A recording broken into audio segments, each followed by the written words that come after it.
Alright, welcome back to the Webcomics Iceberg. This is Tier 4. If you're just joining us, I've been going through this iceberg chart created by iceberg chart user Spider the Yandere and getting the general overview, synopsis, and first impression of each of these comics. I do webcomics reviews on this channel, and each and every one of these, for the most part, will be getting its own dedicated video, so make sure you subscribe. Before we begin, corrections to the previous tier. The character Mora in Las Lindas is a cow, not a goat. I was thrown off by the ear length, but then again, of course she's a cow, carrying all that milk around. The Powerpuff Girls Dojin creator may apparently like little girls, so, yeah. Why does that happen in a lot of these? I swear, every third webcomic, someone's in the comments like, actually, that person needs a PDF file? Like, what is up with that?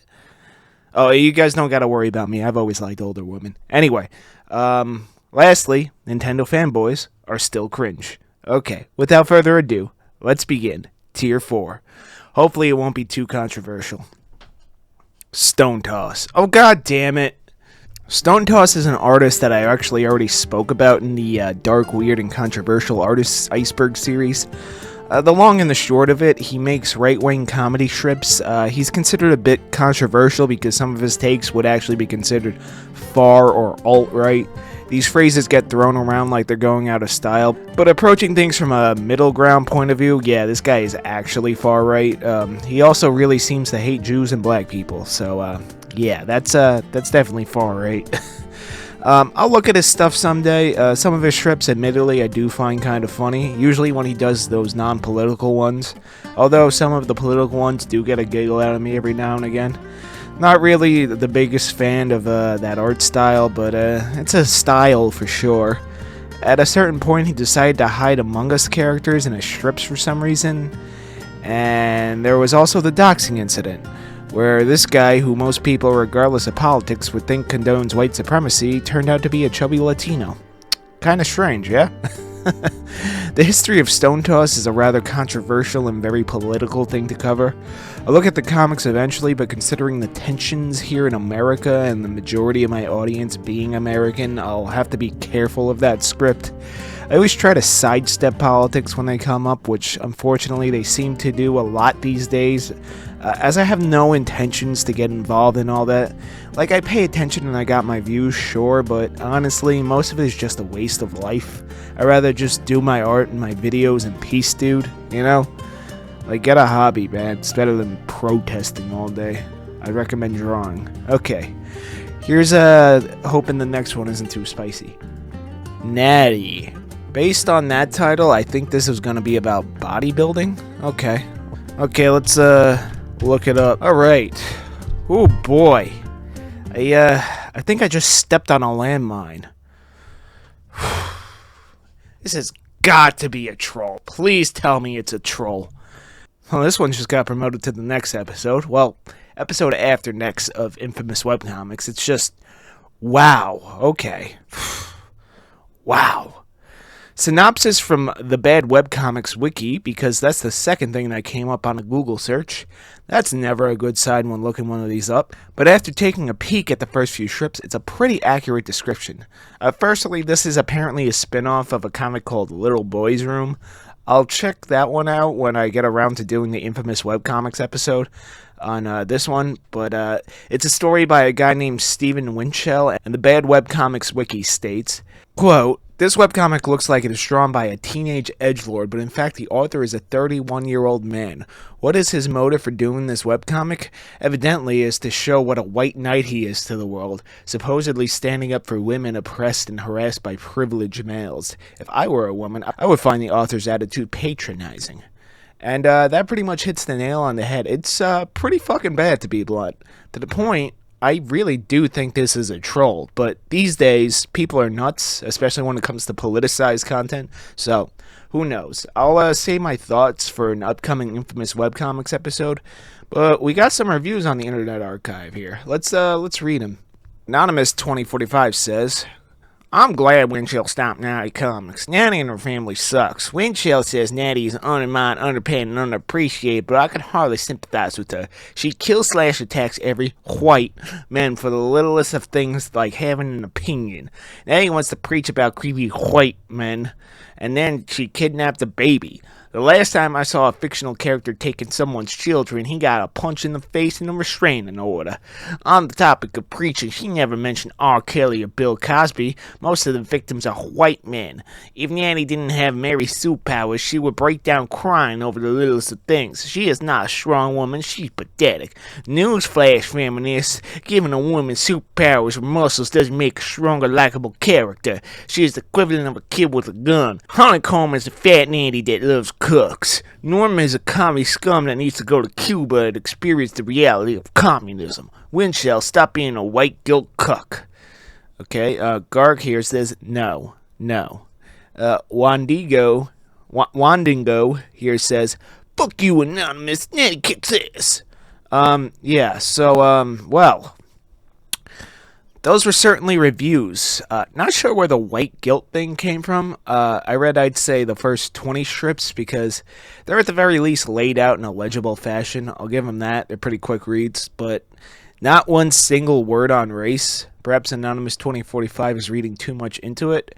Anyway, I want to move on from this. Hopefully we're done talking about the world of politics. We used to tell these people to get a life. I mean, it seems to be a bit tough these days, so I will tell you, please, at least get a hobby. I once again recommend drawing. Moving on. Jerkcity. Turns out this one got renamed to Bone Quest. That's fine. Only my most OG fans know that my comic, Doomsayer, was once called something else as well. Go read it. If you're old enough. Anyway, from TV tropes, because the original site didn't have a freaking synopsis, and honestly, I need somebody else to explain this to me. Quote, Jerkcity, renamed Bone Quest in 2018, is a long runner of a webcomic starting August 17th, 1998. With strips coming out almost every day after that. It follows the adventures of Pants the Christmas Tree Monster, Spigot the Beatnik, and Deuce the Tiki. The story is essentially non-existent, with much of the dialogue coming from real IRC chat logs rather than being written specifically for the comic. That being said, the majority of strips feature the three plus some other minor characters having a gay old time.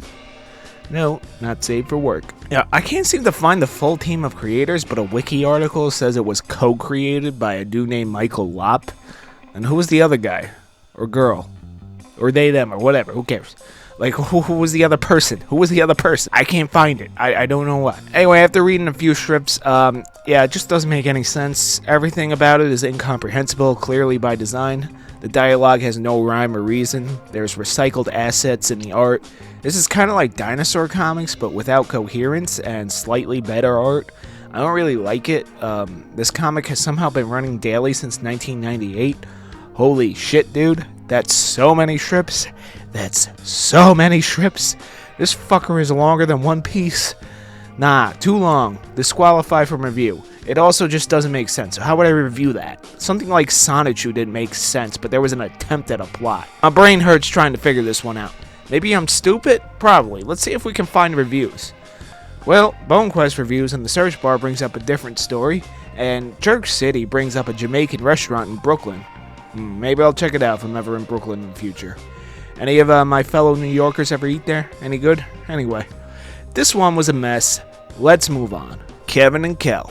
Not to be confused with Keenan and Kell. Although I'd much rather read a Keenan and Kell comic than this one. So, we got more furries, huh? Well, hopefully covering this will attract the suspiciously wealthy ones to my channel. Patrons only $2 a month. Haha. Shout out to patrons that have subscribed. Thank yous on screen now, Editor John. Okay, so this one's by a guy named Bill Holbrook, and has been ongoing since 1995. Wow.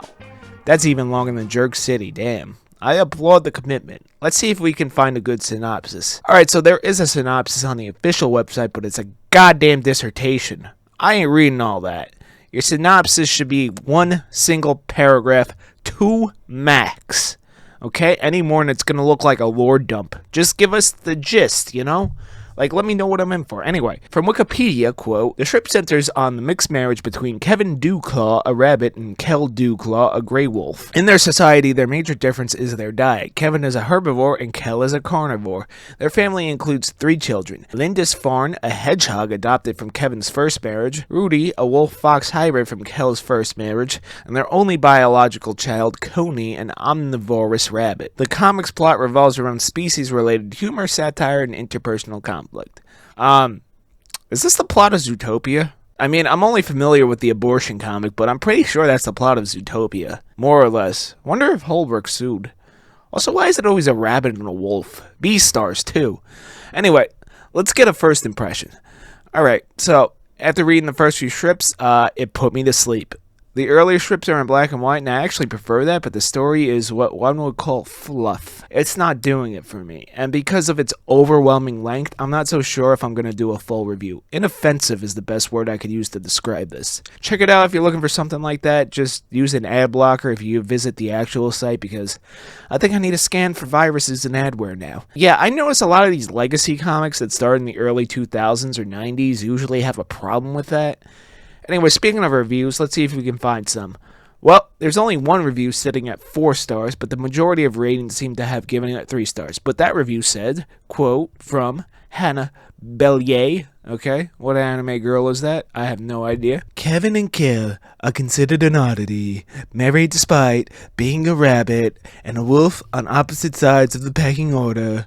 But with their children, family, and friends, nothing can keep them from making it through whatever obstacles that mundane life throws their way. Holbrook will keep readers chuckling with every witty retort and reaction in this entertaining first to this long-running series. What's a society to do with such a strange couple? Lying Kamala. I don't know, that's the best Trump impression I could do. I gotta work on it. Anyway, so yeah, that's a pretty solid review. It's fine, I guess. Inoffensive, like I said. I like stories that have conflict, though, personally. Okay? Moving on. Sluggy Freelance. This one is by Pete Abrams and has been running since 1997. Damn. Long time. I'm guessing this is the long-running legacy tier. So, synopsis from Wikipedia, because the official site didn't have one. For fuck's sake. You had 3 decades. Why didn't you put one in? Okay, I'm calmed down now. Quote, while the strip began as a gag-a-day based series in which the 3 main protagonists, Tor, Griff, and Zoe, would stumble from one brief bizarre parody-centric adventure to the next, the characters and plotlines gradually became more complex and serious. Some critics have praised the humor of the strip and its use of subject matter not available in newspaper comics, while others have criticized the long and complex stories and continuity. Alright, so we got a comedy. Let's check it out. Alright, so the first mini-story arc is about this guy named Riff. Right? Riff. Really? That's his name? Alright, whatever. Trying to summon Satan from his computer. Okay. Sounds like a good premise. Isn't that Shin Megami Tensei? The game I'm playing on screen right now? Wasn't that like the first one? Right?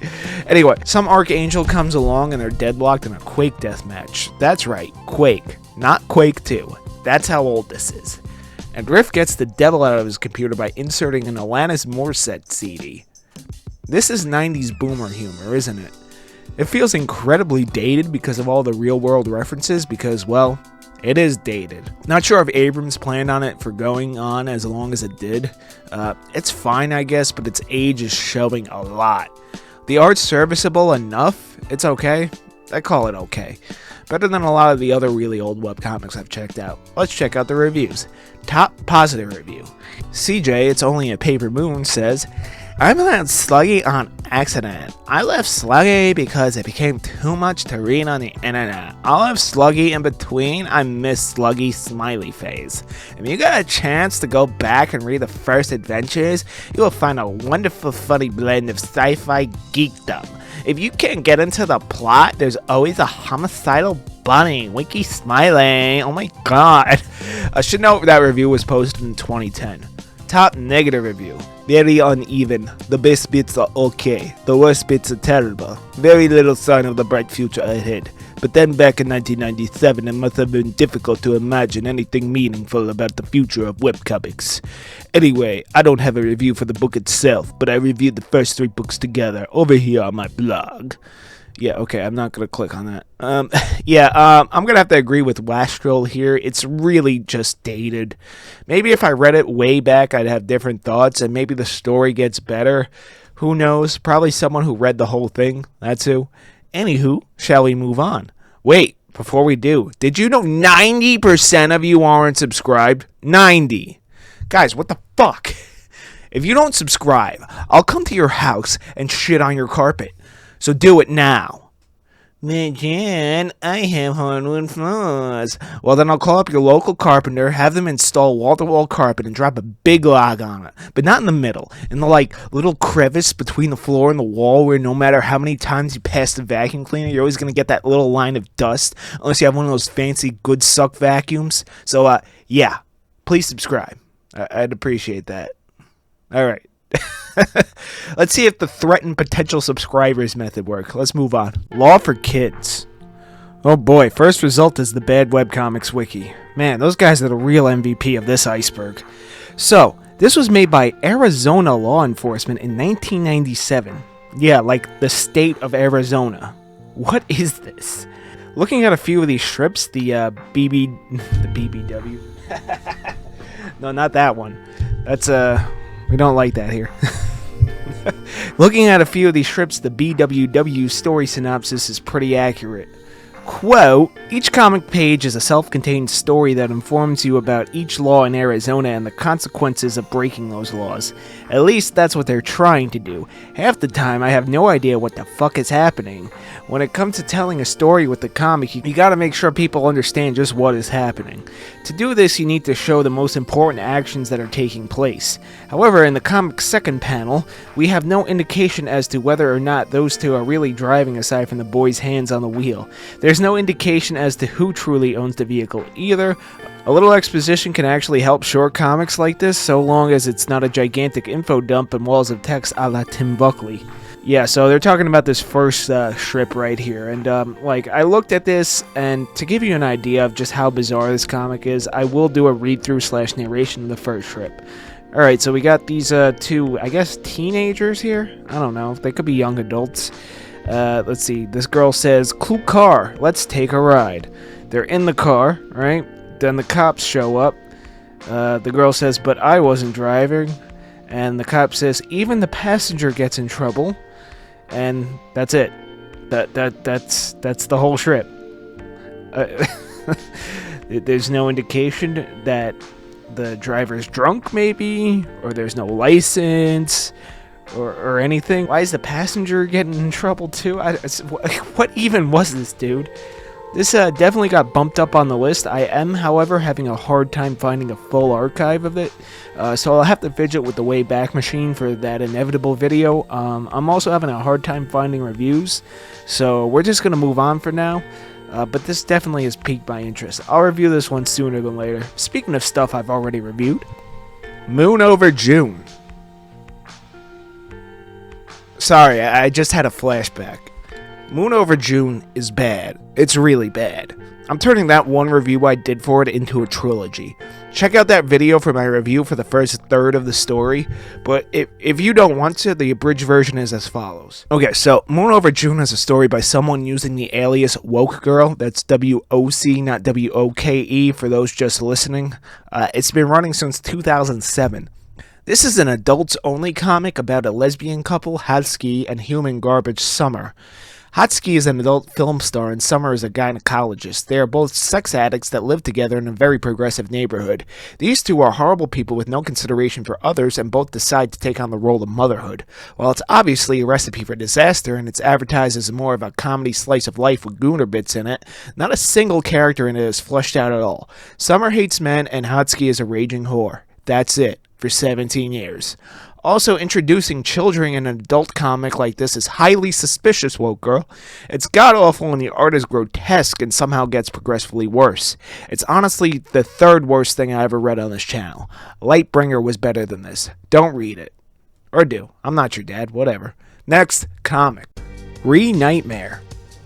Okay, so this one is by an individual going by the alias Sleepy Kink, who changed it to Twisted Doctor later on. Apparently this person's involved in the animation meme community. I'm not really well versed in that community. I think some people from there do watch me, so shout out to that community. But this person apparently deleted this comic at a certain point. Luckily the internet archives are coming in clutch in this one. Seems the general consensus is that this one is poorly received, made evident by the bad webcomics wiki, being the second result of a quick Google search. Well, let's see if we can find a proper synopsis. Well, from the Sleepy Kink fandom wiki, guess they're pretty popular.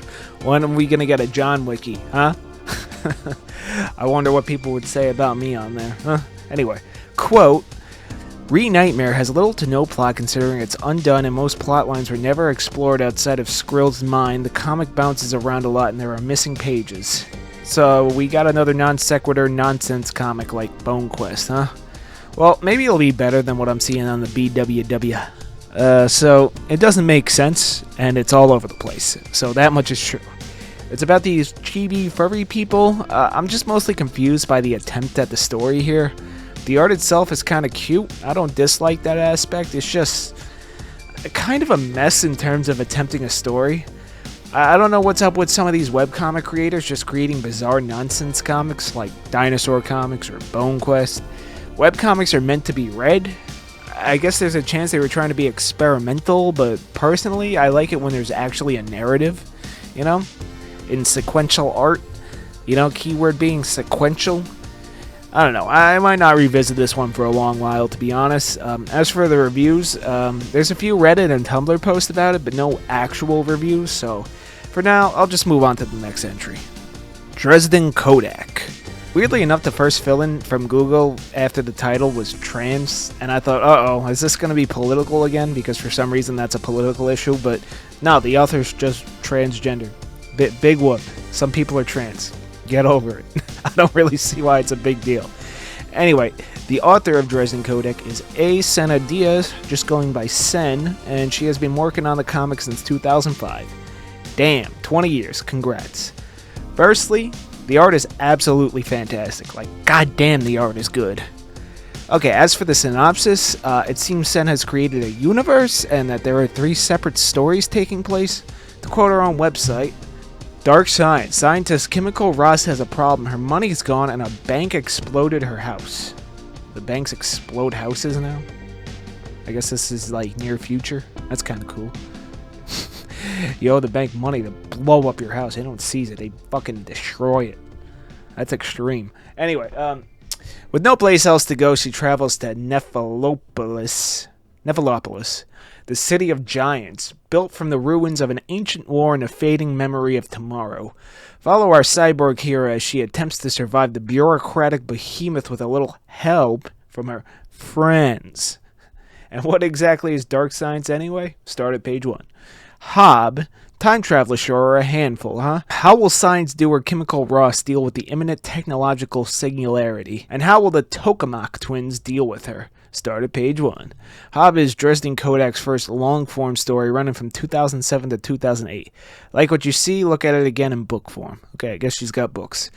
One-offs. The collected short form from Dresden Codak comics are all in one place. Find more adventures with Kim Ross, the Tokamaks, Rupert and Hubert, as well as cavemen with big imaginations and brilliant enactments of the most essential third act twists. Did you know you could potentially have these pages on your bookshelf and or walls? Alright, well, I guess there's physical copies, so that's good. Okay, so is like Hob like a part 2 of Dark Science? I don't know. I'll just check out Dark Science and give my first impressions on that. And the comic's a bit wordy, but as I stated prior, I really like the artwork. The order of the story is a little confusing. I'm not so sure if there are collected stories from different universes or the same one. Definitely something I'll come back to, but not something I can really give my thoughts on in a first impression format. Apparently there's a bit of a decline in the story based on some of the search results from Google, but I only read the first little bit of it. Again, I can't really...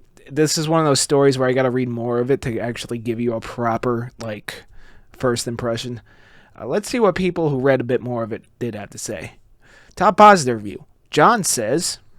John, excuse me? It's someone who only recently discovered a webcomic, Dresden Codak. The primer is perfect. It gives an intro story, background on the key characters, and other bonus art and content. Send art is at turns evocative, whimsical, and sexy, and it's awesome to own it in print. The book also gives insights into her character design process, which is brilliant. Highest recommendation for anyone into webcomics and artists in general. I'm just using her preferred names and pronouns at this time, just out of respect for my fellow human being. That's all. It's not a political thing. And, yeah, I didn't say that. Top negative review. Amanda says, a little nice companion to Sen Diaz's work, but if you've been following her comic blog and Tumblr, there's not a whole lot of new stuff in it, yeah. Yeah, I'll definitely revisit this one soon, just for the artwork alone, but yeah, I don't know, it was a little bit wordy at first, and order's a bit confusing, but, you know, I'll definitely take another look at it soon. Next, Horde of Heroes. Okay, back to Webtoon for this one. Feel like we haven't been here in decades. Webtoon makes it easy for me because they require authors to write a good synopsis. Y'all know how much I like a good synopsis by now. This one is by a user named Gooseworks and started in 2020. What a year that was, huh? Anyway, the synopsis, straight from the author's mouth, or I guess hands, well, technically keyboard. Anyway, quote, when the Earth is invaded by mysterious, unintelligible beings from space, Valerie Lampiard is set off on a bizarre journey through the bitter dystopian world she grew up in, while learning about its many extraterrestrial secrets. Series will contain mild language and some gore. Okay, so we got a sci-fi thriller. Nice change of pace for this tier. Let's check it out. And, well, there's a group of elite aliens or robots. I don't know, they look like robots, but they act like aliens. I don't know. They're like heroes that protect the Earth from alien invasion, but this time the aliens managed to actually get to Earth, and we're told about this from the perspective of main character Valerie Lampiard. I can't really get too into this right now. It's a little slow to start, and honestly, it's just a personal preference kind of thing. I just gotta kind of be in the mood to read sci-fi. The art's pretty good, though. Has this nice, fluidity to it. Let's read reviews, which I can't find, because there's a mobile game of the same name. I thought it was pretty decent. Again, just not in the mood for sci-fi at the time of writing the script. You know, it's more of a me thing, and it did start a little bit slow, but let's move on to the next one. Gone with the Blastwave. Okay, let's just use TV tropes for the synopsis, because the actual site is a bit old-looking and the info page is completely blank. Why have an info page in the first place, then? Anyway, quote... Gone with the Blastwave is a webcomic created by Kimmo Lametti. It follows a group of soldiers fighting, for reasons they're more than a little hazy about, in a ruined city of a post-apocalyptic world. It, quote, is not a very serious comic, end quote, having a lot of black comedy. The author advises you to, quote, think of it as some kind of a parody, end quote, of more serious post-apocalyptic settings. Compare Romantically Apocalyptic. Weirdly enough, Romantically Apocalyptic is the next entry, but I'm getting ahead of myself. Alright. So we got a dark comedy, which right up my alley. Let's check it out. Alright, and so it's a Fallout type world where soldiers are killing each other because there's nothing else to do. The art is really nice, very painterly. I like it a lot, actually. The jokes got me to blow a bit of air out of my nose, and that's about it. I mean, humor is subjective, though. What's funny, the one person might be trash to another. You never know. Anyway, reviews. Top positive review. Austin McDuffie says, Max, so much nostalgia. One of the best older webcomics. Amazing artwork and dark humor. Top negative review. Emma says, I haven't checked out the author's website in a hot minute, but to my knowledge, the book is a bit hard to track down and all the reposts on Pinterest are out of order. But then a lone VA said, what if I dubbed the entire comic so far and upload it to YouTube? Despite the synopsis, this book is a dark comedy by one of the creators that worked on Romantically Apocalyptic. Oh, okay, so this person worked on the next comic, which we'll be getting into right now. Romantically Apocalyptic. So this is a story by Vitaly S. Alexius. Very Russian sounding name. Not sure where the connection to the Gone with the Blastwave guy comes in, but it is what it is. This one started in 2015, but didn't get regular updates until 2017. So let's check out the synopsis on Webtoon. Quote, "You are walking west. You find a wishing well. You wish for it to grant infinite wishes for every human being on Earth. The universe is now broken. The current weather is apocalypse with chances of fallout and nuclear winter. Also, everyone is dead. Good job." Hopefully it's not a choose-your-own-adventure type story, else I'm disqualifying it from the iceberg. Let's check it out for the first impression bit of this entry. And okay, first of all, the art. Wow. Like, holy shit, it's good, dude. Like, whoa. I think maybe the writer is this Alexios person and the artist is from Gone with the Blastwave, because it looks like their art but better. But this came afterwards, so that might be what's going on here.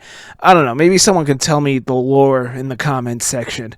But the story seems to be a bit more of a serious take on the Fallout premise. We got this nutty captain and some dude named Charlie. Wonder where it's going. Highly recommend for the art alone, though. It's fantastic. Reviews. Top positive review. M says, "The remarkable post-apocalyptic webcomic is some of the most amazing scenes I've ever seen. It's developed with a bizarre, delicious mix of digital and real-life imagery, and it really is kind of a masterpiece as far as graphic novel-y type things go. The plot's a bit thin on the ground, but some of it's really quite funny, and honestly, it could be written in ancient Aramaic for all I care about the words. The pictures are seriously cool." Top negative review. Desmond Rivers says, 5 stars for the artwork, yeah? Maybe 2 stars for the plot. Still pretty good. I'll just have to get back into this at a later point. The bad webcomics wiki did come up on a Google search, so that's a bit of a red flag, but the art is so good, dude. Next comic. Skarpworld. Alright, this is an adult comic by an artist using the alias Gurf. It's just adult content. The art is pretty good for what it is, a bit more cartoony, but definitely proportionate. Not that ridiculous like some other spicy comics. I literally can't show you a single page from it, however. There's not much to say in terms of plot, mainly because it's just sex. That's the plot. I mean, if you're into that, check it out, but when I read an adult comic story, I want some story, too. I actually quite like this genre for the generally weirder plots. Okay, and the giant boobs too, but this one doesn't have much of a plot, so we're just gonna move on from it. Tangentville. Back to Comic Fury for this one. By the way, in case you missed it, you can read my webcomic Doomsayer over there as well now. Okay. Anyway, this one is by an artist using the alias Kid Cthulhu. Their official description states, quote, "Welcome to Tangentville, a place where mundane people and the strangest assortments of oddities cross paths on a daily basis. Hijinks ensue. You're just as likely to bump into an extraterrestrial or an ancient deity as you are for the slacker down the street. And did we mention it's in New Jersey? Tangentville isn't so much a place as it is a state of mind. Come for a visit. Rating typically fluctuates between PG and PG-13, but sometimes if you R-rated instances crop up." Alright, it's in New Jersey? It must be a horror. Yes, my New Yorker elitism has risen to the surface. Anyway, let's give it a shot. Alright, so, it's a gag strip. Just a cast of characters with the punchline in an episode. Nothing in terms of linear storytelling aside from the consistent cast. It's alright, worth a giggle or two. Again, humor is subjective though, so maybe you'd like it more than I did. The art has a certain roughness to it that I actually find quite charming. I like the chick in the Chinese dress, but I typically like chicks in Chinese dresses. They look good on like 95% of women. These are facts, people. Anyway, I won't mind revisiting this. It's pretty chill. And as for the reviews, I can't really seem to find any like official reviews. I thought it was okay. Comment section seemed to like it over on Comic Fury. The art is very charming, for lack of a better word. Glad we're taking a breather between the Gooner comics and the post-apocalyptic ones. Next comic, Pandyland. I can't seem to find much info on this one. This seems to have been a random webcomic generator back before AI really took off. I guess you put some prompts into it and slapped together something. Unfortunately, the official site seems to have been bought out by some Russian-looking adware, so yeah, don't go there. It looks weird. I might fiddle with the Wayback Machine in the future if I can find more concrete documentation from trusted sources about it. The info is very scarce, actually. It's a bit strange. Anyway, just moving on to a webcomic that was hopefully made by a human, my preferred type of creator. Arkin Blade. And back to Comic Fury for this one. This was created by a dude named Guy Person in 2020, and the synopsis he wrote is as follows, quote, "One day, a holy knight from the kingdom of Ragnar entered a small town on official business to capture a barbarian girl who has been causing trouble for years. Strange and devilish things begin occurring soon after he completes his mission, setting in motion a deadly conflict that leaves an unwitting pair wrapped up in a globe-spanning journey to find the legendary Arkin Blade, an epic weapon of yore that grants the hero daring enough to find it. Ultimate power? Anyone wish? Vast riches? No one is exactly sure, but that won't stop them. Arkin Blade is an action fantasy comic inspired by my love for over-the-top fight scenes, grand adventure, and action cartoons anime of the 80s to 2000s. Updates are not regular, but can expect 1 to 2 times a week." Okay, so we got a fantasy based around a MacGuffin, you know? Could be a fun read. One of the most influential stories of all time is a fantasy about getting the MacGuffin. And yeah, it's pretty standard fantasy stuff. Knight arrives in town, captures one criminal, they go on journey, encounter monsters. Kind of by the numbers, but sometimes I like it by the numbers. And honestly, I kind of like this one. I like the muscle mommy main character more if she wasn't also a furry. Sorry guys, just not into that, you know? But furries are pretty chill though. But I am not one of y'all. The art's pretty good, opting for a more fluid, cartoony style, but still having generally realistic proportions. The colors are nice, but I'm not the biggest fan of the way the faces are drawn. Anyway, let's see if we can find some reviews, and I can't. But the comments on Comic Fury seem to enjoy it. Man, I'd love to see comments on my comic on Comic Fury, if only more people read it. Okay, I think I've done enough self-promotion in this video. This one was pretty solid. I'll look forward to revisiting. Onward. Jack. Some people in the comments section have talked about this one in previous tiers. The vibe I'm getting from those comments are mixed. So, let's see what we can find out about this one. And alright, this one is by a user using the alias Darkwing Dude, but I'm also seeing David Hopkins come up, and another one that says Drip Rat is another one of his aliases, so that's the person, whatever. And it looks like an edgelord furry comic. Seriously, check out the synopsis. Quote, "Jack is set in a world populated by anthropomorphic animals.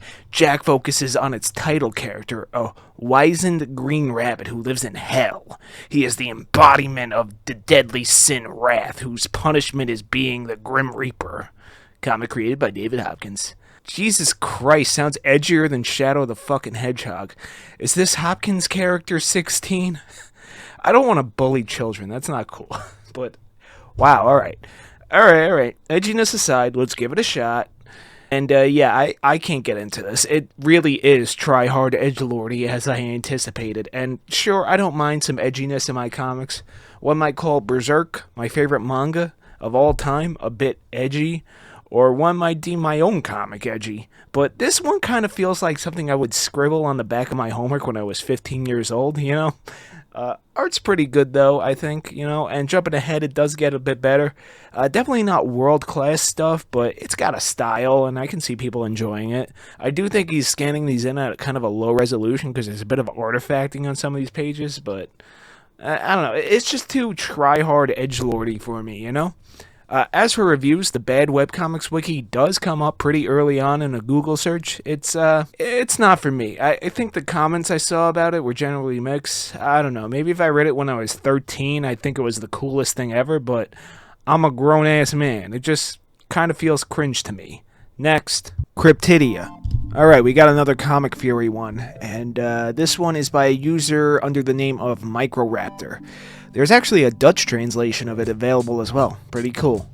His synopsis reads as follows, quote, "The large and small adventures of the employees in a very special department of the local university, the Department of Cryptozoology." Alright, could be a fun one. First impressions. Wow. Yikes.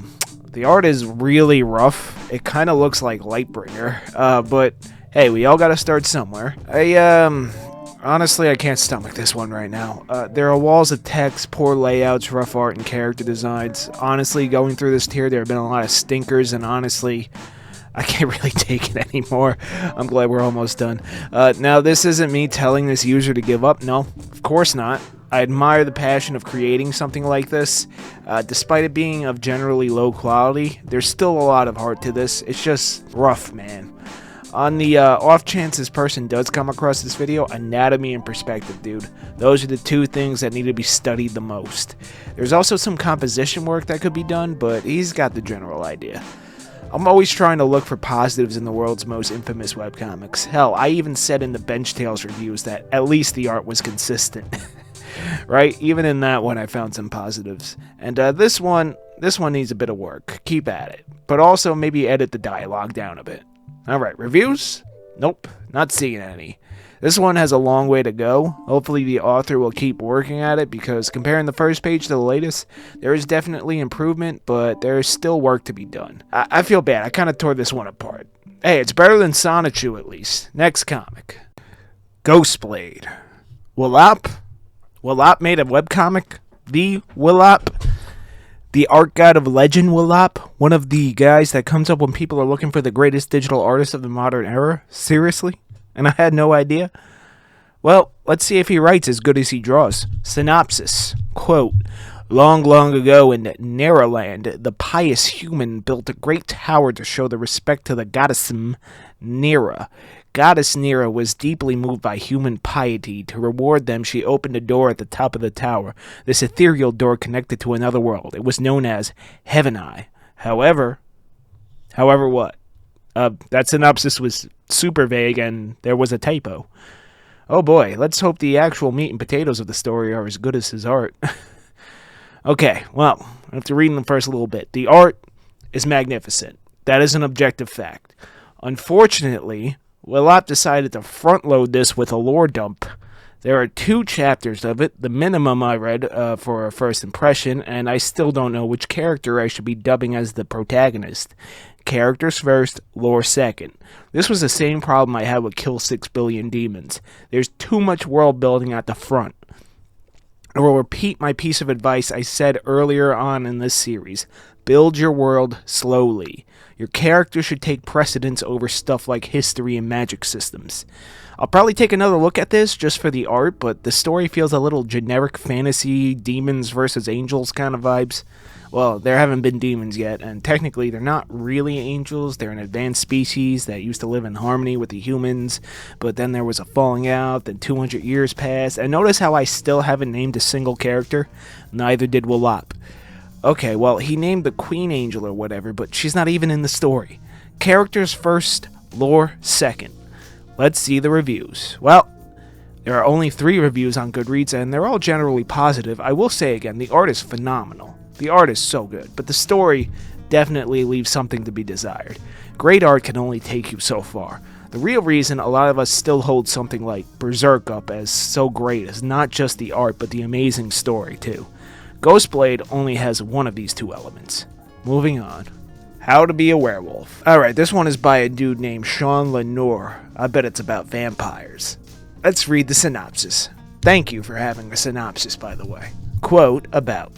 Since being bitten by a strange wolf as a child, Malaya Walters has attempted to live a quiet life. Hopefully a life free of attempting to eat her family or the customers at her family's coffee shop. Being the only werewolf she's ever known, Malaya has managed her condition by keeping tight control on herself and the world around her, with lackluster results. That is, until a strange guy wanders into her shop one day and introduces her to a whole world she never knew existed. How to Be a Werewolf is a long-form, ongoing story starting in February 2015. It's a story featuring complex characters who are all figuring themselves out, and sometimes each other out, and trying to learn to not be afraid of whatever comes next. Okay, so supernatural slice of life. Let's go. I actually like this one. Wow. Been a minute since I said that. This tier's been rough. So, it's a little bit more comedic than I anticipated, but the art's really nice. Has this kind of Disney meets manga look to it. Later pages do add color.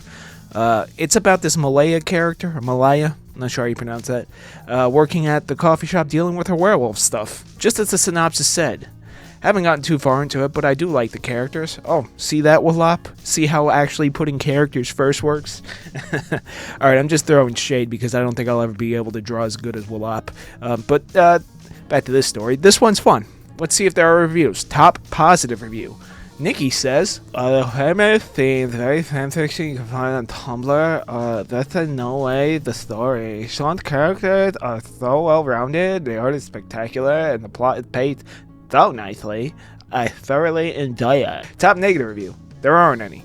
There are a few 3-star ratings, but most people gave it a 4 to 5 stars. I liked it. I'll revisit it soon. Next one. Red Stars. Awesome. Webtoon. Those are easy to format in the script. Red Stars is by Sacred Roses and started in 2021. The synopsis straight from the Webtoon page, quote, final story in the Between Darkness and Light series timeline. Oh, okay. A single clan stands alone from the 5 Rose clan. They are struggling to survive alongside the junkyard cats that lurk on the other side of the river. We follow Red Cat, a young cat who will have to choose where her heart lies, accept the warmth from all those she cares about, or let her past consume the entire forest whole. So, this is part of a bigger series. Okay, well then, disqualified. Why not put the first entry of the full series name here? Gotta start at the beginning, dude. You know? The art's pretty nice, though. It's about talking cats or something. I don't know. I'll check out the full series at some point, but I can't start at the end. Like, what are you doing, Spider? The Yandere? Dude, like, come on. Alright, we got one more to go on this tier, and then we're going to wrap it up. Megg, Mogg and Owl. This one, I can't really read. There are books available, but there's no online archive. This appears to be a print comic that somehow got mixed up in the webcomic category. It looks like a feminist witch or something. I don't know. I don't really care either. I am so done with this tier. There were a lot of duds this time around. Maybe next tier will be better. I'm disqualifying this one simply for the fact that it's not a webcomic. It's a print comic, and I'm not spending money on it because I'm not a big fan of the way it looks, honestly. Let me tell you, being a YouTuber, it'll definitely turn you into a jaded cynic, especially if you work in the review format. Anyway, check this one out if you like it and have money to burn, I guess. I don't know, it's just, doesn't appeal to me. It's time to wrap this one up. Thank you very much for watching this video. Hope you enjoyed it. Like, comment, subscribe, all that YouTuber stuff. Check out my webcomic Doomsayer. If you really like my stuff, consider supporting my Patreon. And once again, until next time, thank you for watching this video.